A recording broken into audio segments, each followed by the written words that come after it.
Okay, as you know, I'm back. Well, this says thou shalt not rape God, but I had it zoomed to 2000% to get this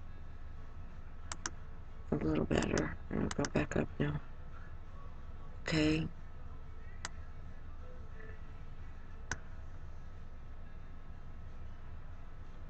Alright, I already read this in the last video, so there's no use to reread it. So, then I showed you this page here that I had linked to my exposed cults bulletin board. Offender won't wear a monitor. And we clicked the link down here at the Des Moines Register, but it wasn't there anymore.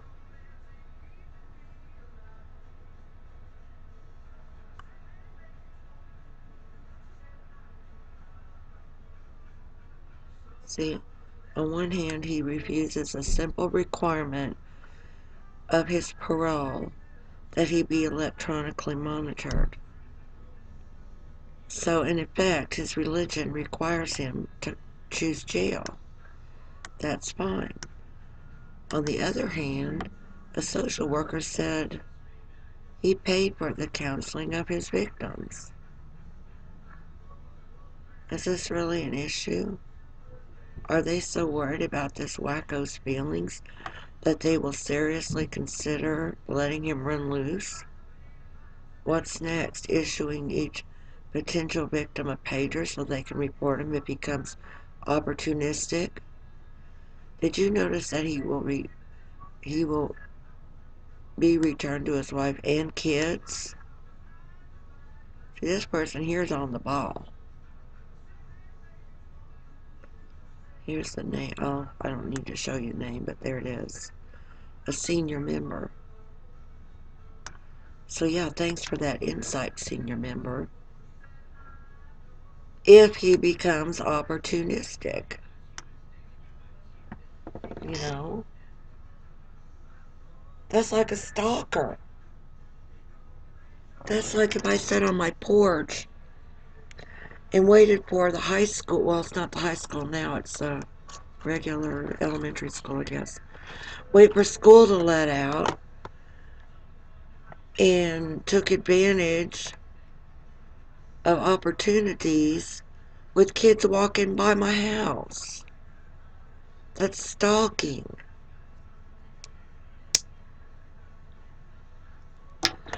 They're treating this guy all like he's special. See, this even mentions right here. Did you notice that he will be returned to his wife and kids? And he paid for the counseling of his victims. Why would he do that? Like, well, okay, I victimized them, so I realize they need counseling now, and I realize they live at this commune and give us all their money, so I guess I better pay for them some counseling. Isn't that the weirdest thing you ever heard?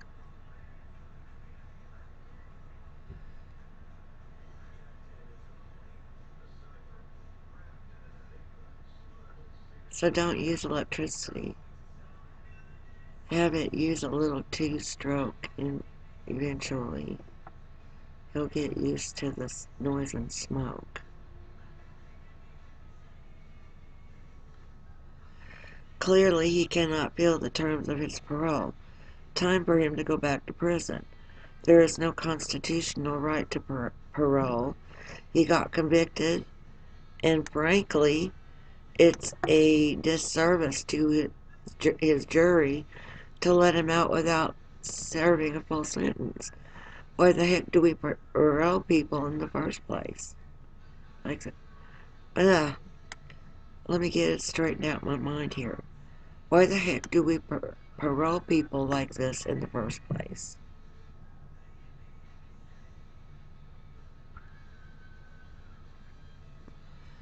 Maybe some people came to this life thinking it's all about having second chances. So they just miss up realizing somebody's going to feel sorry for them and go, oh, well, okay, you're this, that, or the other thing. Contrary to what other people say you are, you're not a full time rapist, you're opportunistic. That's the devil right there. Satan is an attorney. Satan's a deceiver and twists words. Don't you know that? Or are you like me? You've got to have someone remind you of little things like this. You know? Are we so worried about this wacko's feelings that, or are they, will they seriously consider letting him run loose?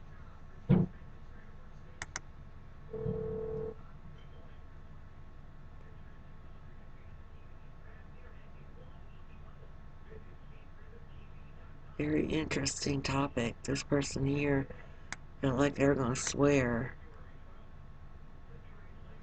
I'm sorry that Des Moines Register link didn't work.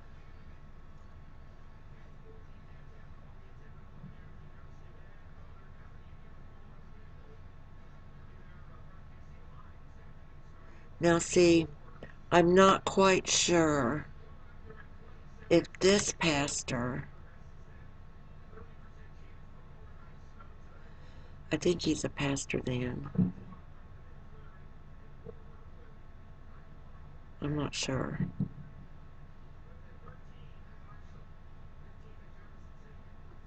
If he's the same pastor as was this one. Because after I got to thinking about it, now see, I had to have a lot of space to be able to figure some of this stuff out after it was done being thrown at me. You know, that she accused her daddy of something to possibly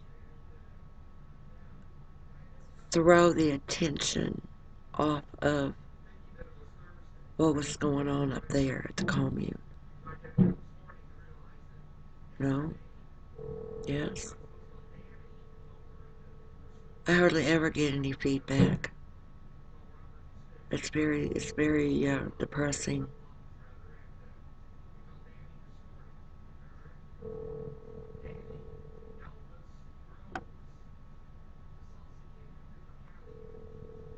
It brings me back to wondering about the nymphomania.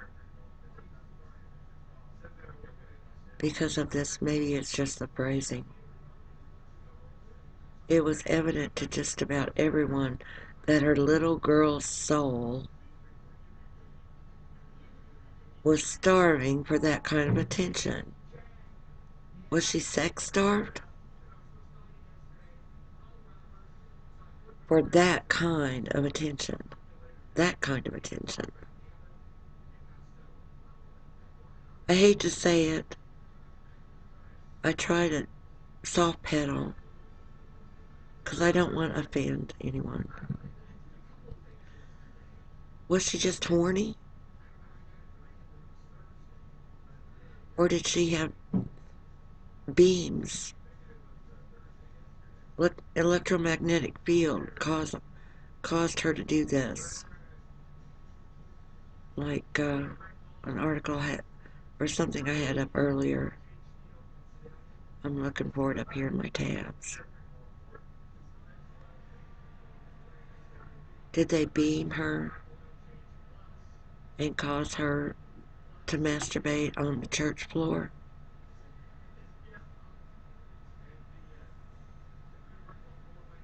And it doesn't say church, does it? I guess when I see minister, I guess it could have been at their home. Because they were friends, they were visiting. visiting the family.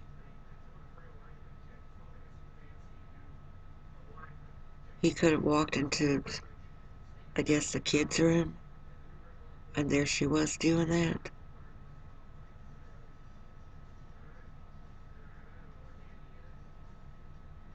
If these people had have gotten on the ball, I really wouldn't have any questions now, would I?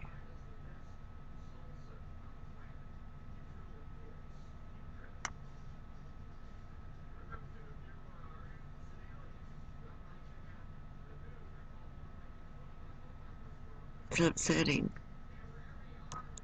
And I know you've got better things to do than listening to me drone on in my slow, kind of southern,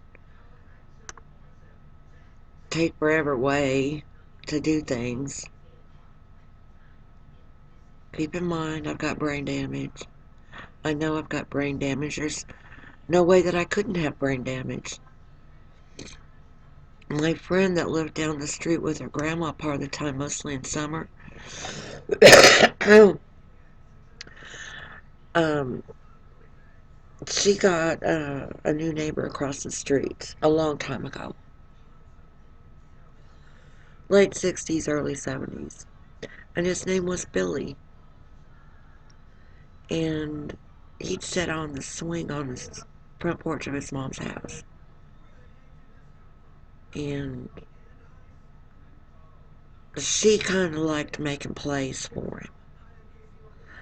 Well, I guess she got in her head that that because she was making plays for him, that I must be making plays for him too, which really wasn't the case. He was a couple years younger than us. To some people, that doesn't matter. To me, that mattered. So, after school one day, she took a stack full of books and brought it down on the crown of my head. Yeah, more than a couple times. Because I was simply sitting there on the curb. Her grandma didn't have porch furniture like we had, or have. We still have it. They just had a little covered area over the concrete with a wrought iron handrail up the steps. Very small, just to stand out of the weather. You know, if it were pouring down rain or something. So I was sitting on the curb, just looking in that direction. And this touched her up. Well, she was the Job's daughter. That's, I'm not sure exactly if that's a branch off of the Masons or the Freemasons. It's off one of those, I'm pretty sure. So she was kind of like a debutante in her own little way, in her own little social circle here in central Missouri. Oh yeah, we've got them here too. We've got the Debs.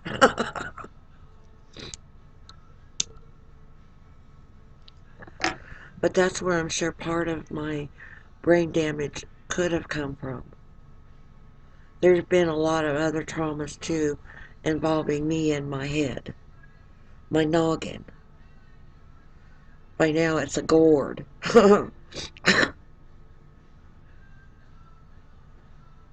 Okay, let's go back on here now. Oh, shoot.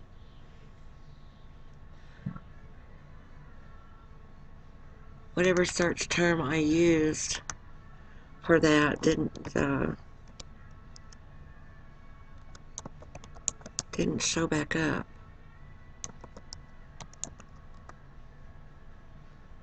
See here, it's the top one.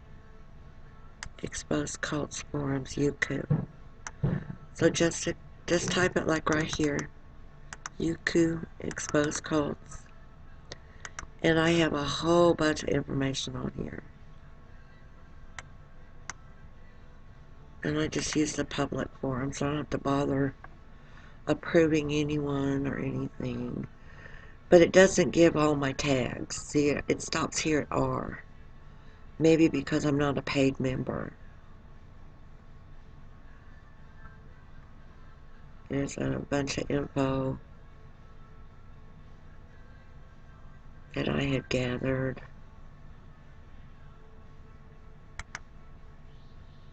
Not all of it's about the Davis City commune.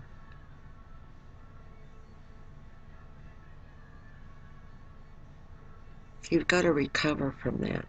That's why there's such a thing as exit therapy. There are actually um, full-time recovery places for that, like for drugs and alcohol, but this is for mind control cults.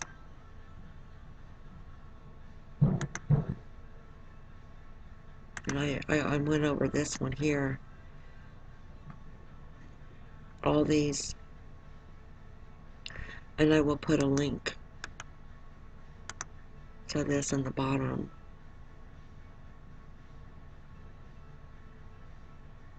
See, all three of those people, my husband and his children, all converted to Southern Baptist. We weren't going to the Southern Baptist Church full time at that point, but we had at one time gone full time because one of our 12 and 12 members invited us to go to the spiritualist church called Light of the World Spiritualist Chapel up near Kansas City. So we went, and we liked it. So we stayed, and that's where we went. And we took the kids at least once. Um, One time I stayed home and he took the kids. But that's okay. They needed an outing every once in a while, just them. It's the way I looked at it. And that was one of the rare times they went anywhere together. But they did a lot of work together outside. And we didn't have air conditioning, so the windows were always wide open in that house with fans um, throughout. And we could talk to each other through the windows while he was with them out in the driveway, and I'd be in that little family room. So, like, I remember one time her mom called, and I just hollered out the window, "Hey, Karen, your mom's on the phone."